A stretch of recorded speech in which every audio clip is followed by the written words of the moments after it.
જ્યારે હું ભાભીના રૂમમાં પહોંચ્યો ત્યારે ભાભી નાઈને બહાર આવતા હતા.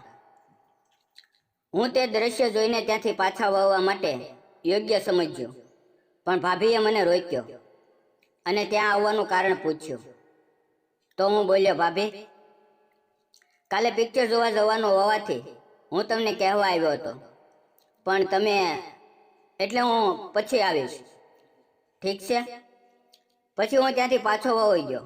રૂમ બહાર આવ્યો તો યાદ આવ્યું આપણે જમવાનું પણ બહાર રાખેલું છે. તે વાત કહેવા પાછો વળ્યો તો અંદર ભાભી તેના વીટેલો રૂમાલ પલંગમાં નાખી દીધો હતો અને તેઓ ખાલી આવી રીતે કોઈને પહેલી વાર જોઈ હતી.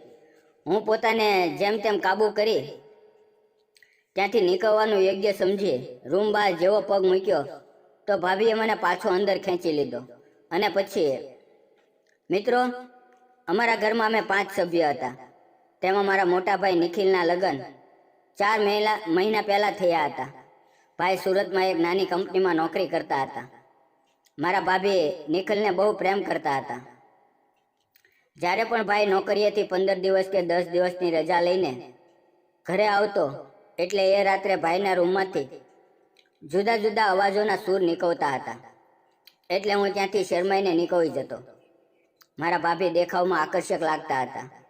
એક દિવસ નિખિલભાઈ નોકરી ઉપર હતા અને ત્યાંથી તેમની કંપનીમાંથી ફોન આવ્યો અને સમાચાર આવે છે કે કંપનીમાં આગ લાગવાથી નિખિલનું મૃત્યુ થઈ ગયું છે.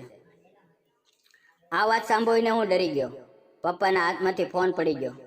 ભાભી અને મા તો બેહોશ થઈ ગયા. તેને તાત્કાલિક હોસ્પિટલ પહોંચ્યા અને મા તો ભાનમાં આવી ગઈ, પણ ભાભીને 2 દિવસ પછી ભાન આવ્યું. અને તે વખતે અમે રત્ના ભાભીના આશ્વાસન રૂપી રુદનને રોકવાને ખૂબ પ્રયાસો કર્યા. હું અને મારા મમ્મી પપ્પા અમે દરેક વસ્તુને પૂરું કરવાની કોશિશ કરતા હતા. મારા ભાભી મારા ભાઈના મોત પછી એકદમ એકલા રહેવા માંગતા હતા.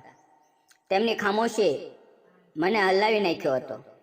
અને હું જ્યારે પણ કોલેજથી ઘરે આવું ત્યારે સીધો પહેલા મારા ભાભી પાસે જમવાનું લઈને પહોંચી જતો, કેમ કે મારા ભાભી ભાઈના ગયા પછી ટાઈમસર ક્યારેય જમતા નહોતા.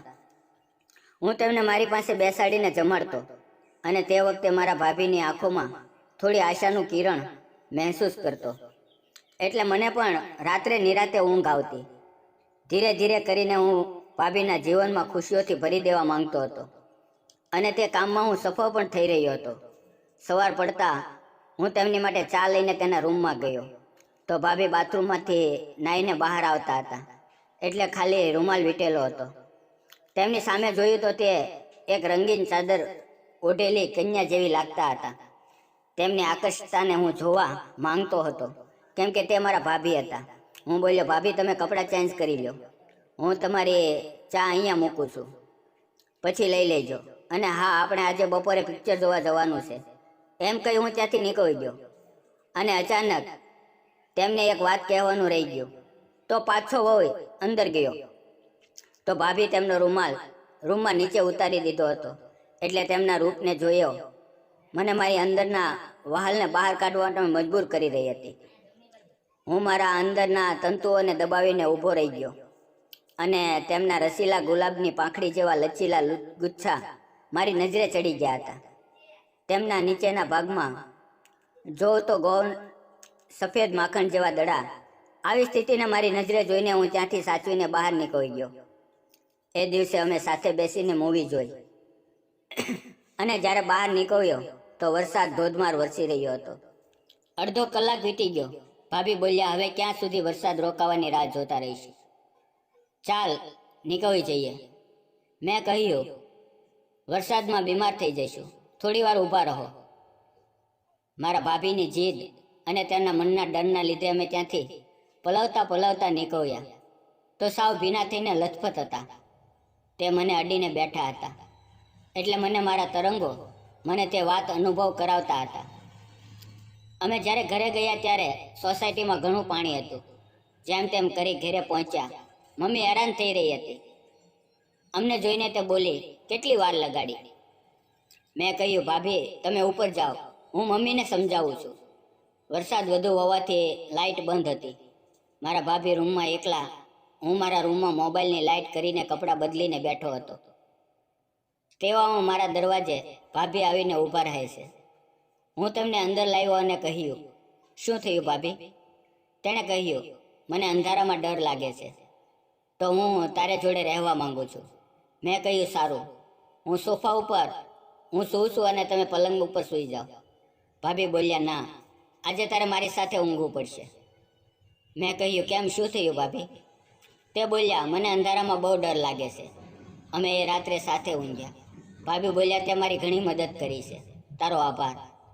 તારા ભાઈના અવસાન પછી મને પોતાના મા બાપ કરતાં પણ તે વધારે સ્નેહ આપ્યો છે. અને એ બધું મને યાદ છે કે જ્યારે તું કોલેજથી આવતો એટલે પહેલાં મને જમાડતો. મારી સેવામાં કોઈ કસર રાખી નથી. આ સાંભળી મારી આંખોમાં આંસુ આવી ગયા. હવે આજથી હું તારી સેવા કરીશ. અને મને ભાભી ના કહેતો, ખાલી રચના કહીને બોલાવજે. તું ખોટું ન વિચારે તો હું એક વાત કહું. મેં કહ્યું, હા ભાભી. મારી સામે નજર કરી અને બોલ્યા, હું તારી સાથે લગ્ન કરવા માંગુ છું. થોડી વાર તો તેમના આ પ્રશ્નથી હું જવાબ આપવા માટે અસમર્થ હતો, પણ સમયે મને બાંધી દીધો.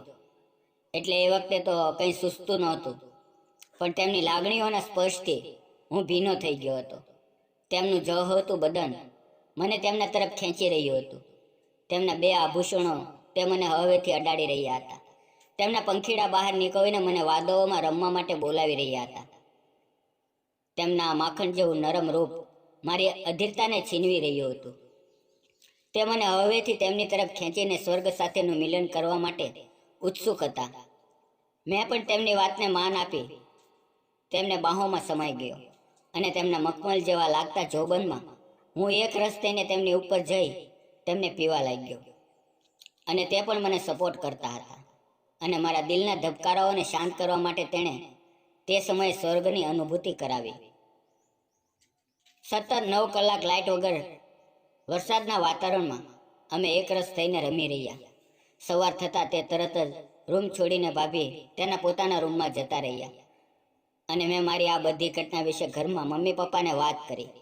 અને અમે હિન્દુ રિવાજ પ્રમાણે 1 મહિના પછી અમારા લગ્ન કરી દેવામાં આવ્યા. હું હવે રચના સાથે ખુશ હતો અને રચના મારી સાથે, અને ખુશીથી નવું જીવન જીવવાની શરૂઆત કરી. મિત્રો, વાર્તા ગમી હોય તો ચેનલને લાઇક કરી સબસ્ક્રાઈબ કરી દેજો.